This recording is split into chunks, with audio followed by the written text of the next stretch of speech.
not a 9-to-5 job. You get wrapped up in it, the family gets wrapped up in it. Those kids, especially the youngest one, spend half his life on site, jumping into mud puddles. And so these kids, are they going to be, you've got therapy sessions? No, the 14-year-old said that he's not going to be an architect. No way. Had enough of it, No way, he said they're losers. He said they're losers.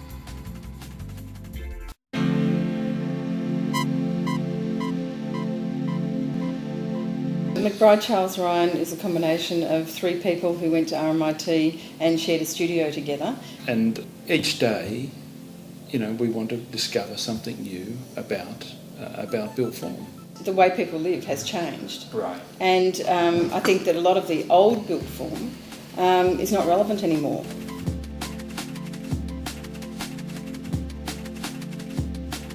And I had fantastic lecturers, Patrick McCackey and Memory Holloway, and I wanted to continue in an arts field, but really I thought, how many curators does Australia need? So this was your practical way? This is my practical way. And Rob, you were saying math science. He always wanted to be an architect. Really? Yeah, ever since he was a child, and his father was an engineer, and he said, don't do it, it's a cartel.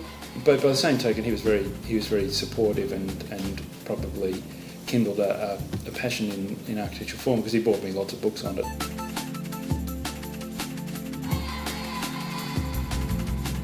It's almost like there are different stages of your life. When you first come out and you graduate and you think you know everything, and you just can't understand why no one's interested in building anything that you do. And that was a lot of our frustration of our early practice. And it wasn't until we actually had to, in a way, sponsor a lot of our own projects. One of our first major projects was one that we put together just to demonstrate to other people that we could do it.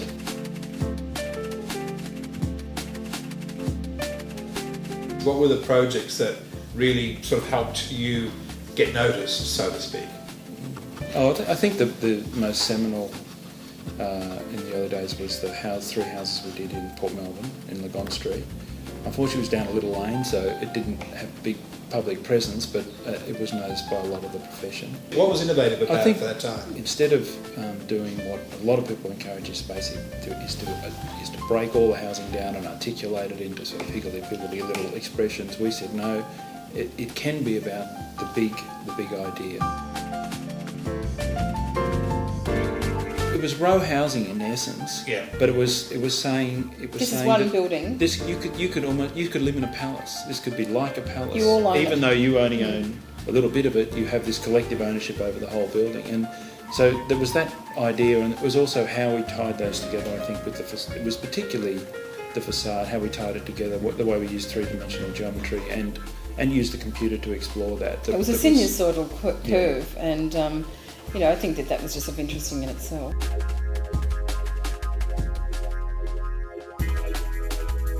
Well, I suppose it really just came out of our own needs. We wanted to live close to the city. Right. We had not very much money, and we wanted to build something. So so these were your 3 houses? Yeah, well, we built them with my brother and his friend. But I can remember when I bought it, my father came down and he said, my goodness, you've bought a block of land that's the size of a toilet.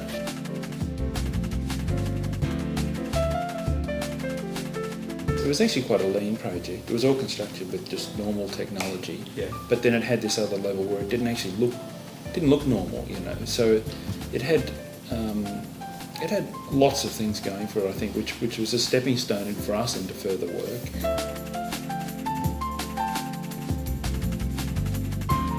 It was a way of thinking about a building where, say, late modernism was very much about a system that overrode the whole building. This was a different way. This was about language, so assembling a building through language.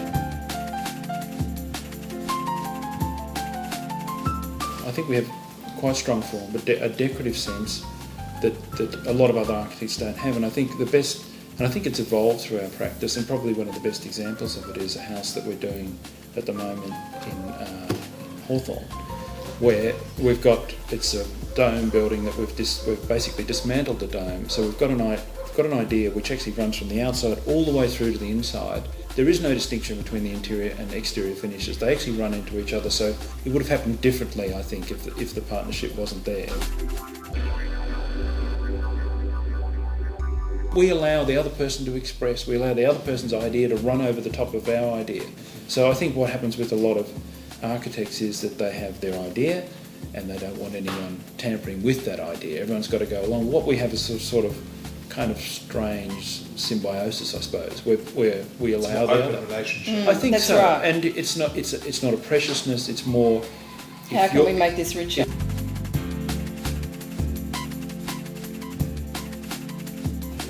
For some reason in Melbourne, we're interested in new ideas, but we're also not afraid of Going for it.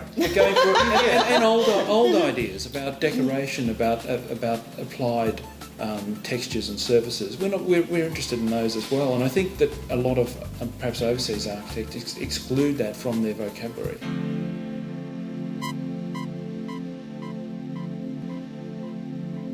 Our clients are quite different. They're quite diverse. They range from hands-off clients who basically say, I've given you my basic brief. I've got no time, just go and do it. Really? Well, you understand me. You understand my personality, but I want you to do, I want you to sort of push ideas. So we have that level. Then we have the other end, which is much more involved, much more kind of...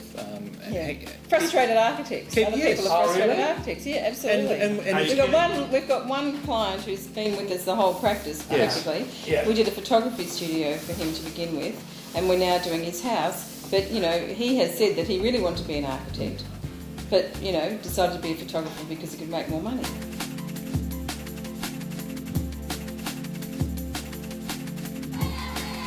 How did you get on with the Grollos, the young Grollos? I've been told they're pretty tough to deal with. No, Daniel, I think if you're doing the right thing, if you're doing the right thing and they're happy with how things are going... You don't want to be buried in some sculptured cement or something? Look, if you work, they respect hard work, and they actually like to be challenged.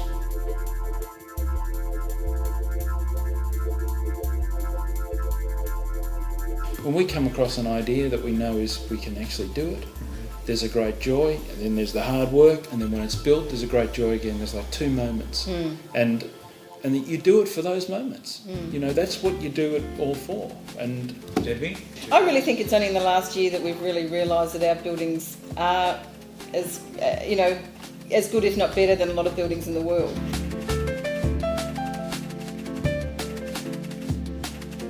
One of our first jobs, which was a cafe in Carlton, which we basically did as a contra deal for our wedding. You think you know everything, you don't really understand how the industry works, and you just like the worst prima donna that you could ever imagine. So anything that went wrong, you just spit the dummy, or you refused to do this, you refused to do that, and I think he really wanted to get the restaurant open. He didn't particularly care at the end of the day, because he thought he'd done enough. And so he got sick of me, and he just grabbed me down the side lane and he said, you don't understand that I could have you killed. You don't understand who my friends are. And so, I sort of shut up. You became a mild which I have been ever since. Since, yeah.